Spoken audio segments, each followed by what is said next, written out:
कहानी एक छोटे से गांव संध्यापुर की है, जहां 4 अलग अलग पृष्ठभूमियों के लोग अजीब घटनाओं में उलझ जाते हैं। आदित्यनाथ एक युवा इतिहासकार जो गांव के पुराने किले में रिसर्च करने आता है।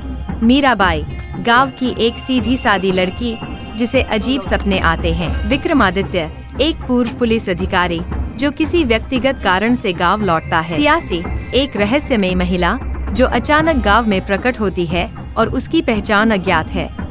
आदित्यनाथ अपने शोध के लिए गांव के किले में आता है, जिसे लोग शापित किला कहते हैं।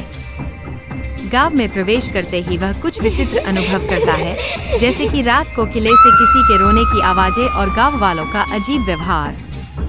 दूसरी तरफ मीराबाई को कई महीनों से एक ही सपना आ रहा है। एक बच्चा किले के अंदर कुछ ढूंढ रहा है और उसकी परछाई में एक डरावनी आकृति छिपी है।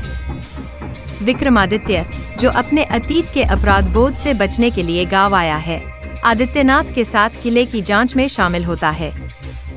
वहीं सिया अचानक गांव में प्रकट होती है और दावा करती है कि वह किले की सच्चाई जानती है। किले में आदित्यनाथ और विक्रम को एक पुराना राजपत्र मिलता है, जिसमें एक राजा और उसकी गुप्त सुरंग का जिक्र है।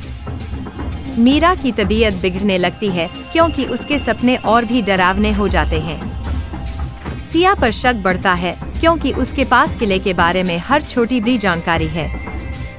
हर घटना के साथ एक नई गुत्थी जुड़ती है। एक रात आदित्यनाथ और विक्रम किले में जाते हैं और वहां उन्हें खून के धब्बे और रहस्यमयी प्रतीक चिन्ह मिलते हैं। मीरा को सपने में वही प्रतीक दिखाई देता है और वह कहती है कि उसे पिछले जन्म में यह सब पता था।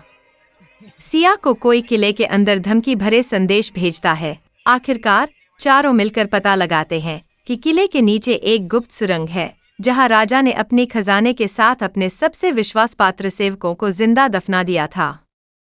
सुरंग के भीतर एक पुरानी मम्मी मिलती है जो राजा की बेटी की है। सिया खुलासा करती है कि वह राजा के सेवकों के वंशजों में से एक है और किले का शाप तोड़ने आई है। चारों मिलकर शाप तोड़ने की प्रक्रिया शुरू करते हैं, लेकिन अंत में केवल सिया बच पाती है। यह कहानी यह सिखाती है कि लालच और अंधविश्वास कैसे पीढ़ियों को प्रभावित कर सकते हैं।